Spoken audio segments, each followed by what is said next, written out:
Olá, alunos do oitavo ano, tudo bem com vocês? Professor Dirceu, chegando aqui com as atividades da semana do dia 19.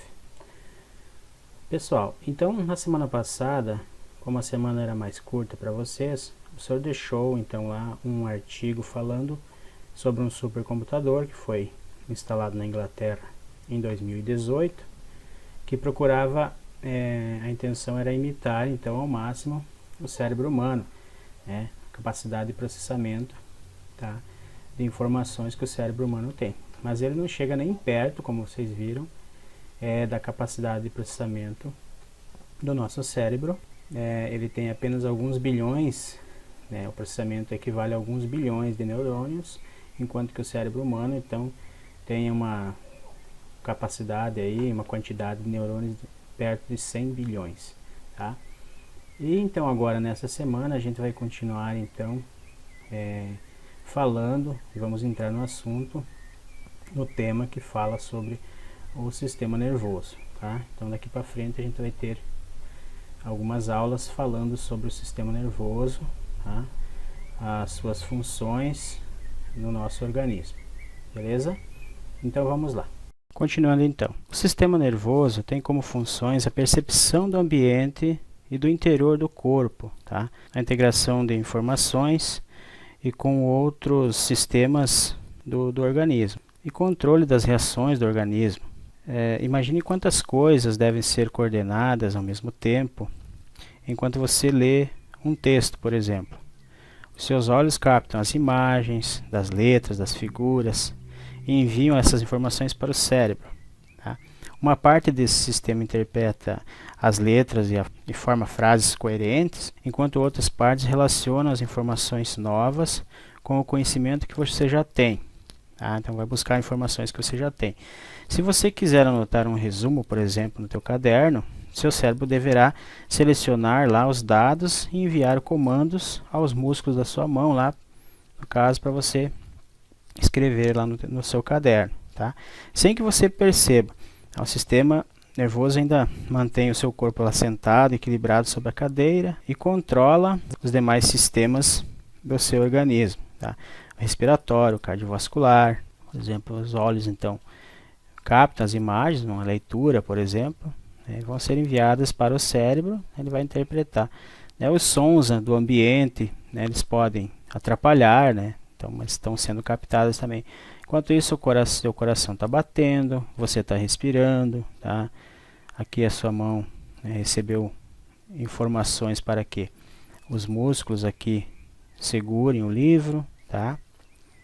Para conseguir coordenar todas essas funções, o sistema nervoso deve manter e receber as informações de todo o organismo por intermédio dos neurônios, tá? Então, são as células aí responsáveis por receber e processar e transmitir sinais elétricos, tá? Então, os neurônios são as células principais do sistema nervoso, tá? Eles estão conectados entre si, tá? O que eles permitem que recebam e transmitam mensagens. Cada célula nervosa emite prolongamentos, então, tem prolongamentos que fazem contato com neurônios vizinhos.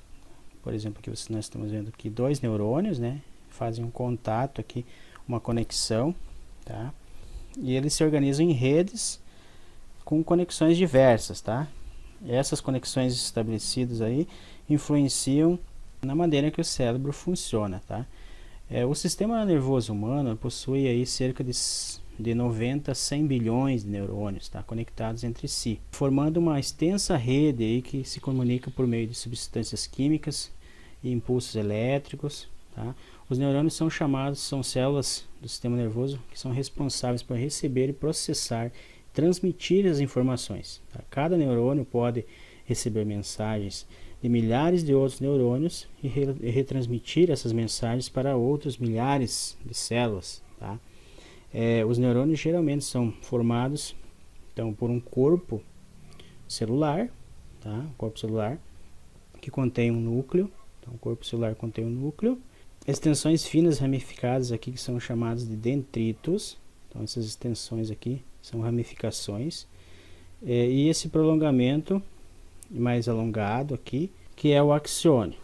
Tá? E no final aqui tem as terminações do axiônio. Essa extremidade do axiônio aqui pode se comunicar então com dendritos de outros neurônios e a informação vai passando. É o que está acontecendo aqui. Então na extremidade, aqui nas terminações do axiônio aqui, ele está se ligando com os dendritos de outro neurônio. Então a informação passa de um para o outro. Além dos neurônios, temos as células gliais. Essas células aí, elas são células que também atuam, estabelecem conexões e fazem processamento de informações da mesma forma que os neurônios. Elas existem em menor quantidade. Como que se dá a comunicação entre os neurônios? Então, o impulso nervoso que passa por um neurônio, ele não é imediatamente transmitido para outro neurônio, ou músculo, ou órgão, porque existe um espaço entre eles.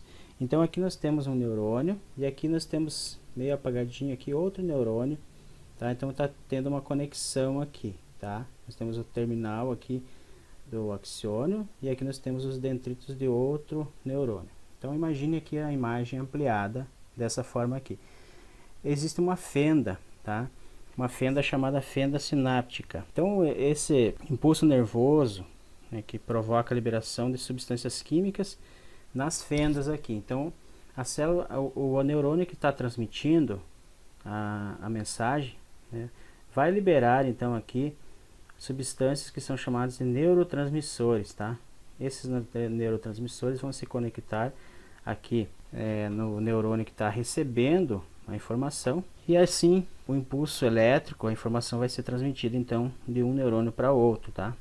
Quando ocorre a sinapse, que é a comunicação de um neurônio com outras células, se dá a transmissão do impulso nervoso. Então os neurotransmissores liberados pelas células que está transmitindo o impulso se ligam então a esses receptores aqui, ficam localizados aqui na membrana da célula que vai receber a informação. Isso gera um novo impulso nervoso, e a sinapse, a informação emitida por um neurônio, pode ser transmitida a outro neurônio ou células que fazem parte do sistema nervoso, né, os células musculares, glandulares, etc. Tá? Por exemplo, na célula muscular, tipo um impulso nervoso, ele vai causar a contração muscular que a gente estudou lá no sistema muscular, né, quando acontecia a contração do músculo.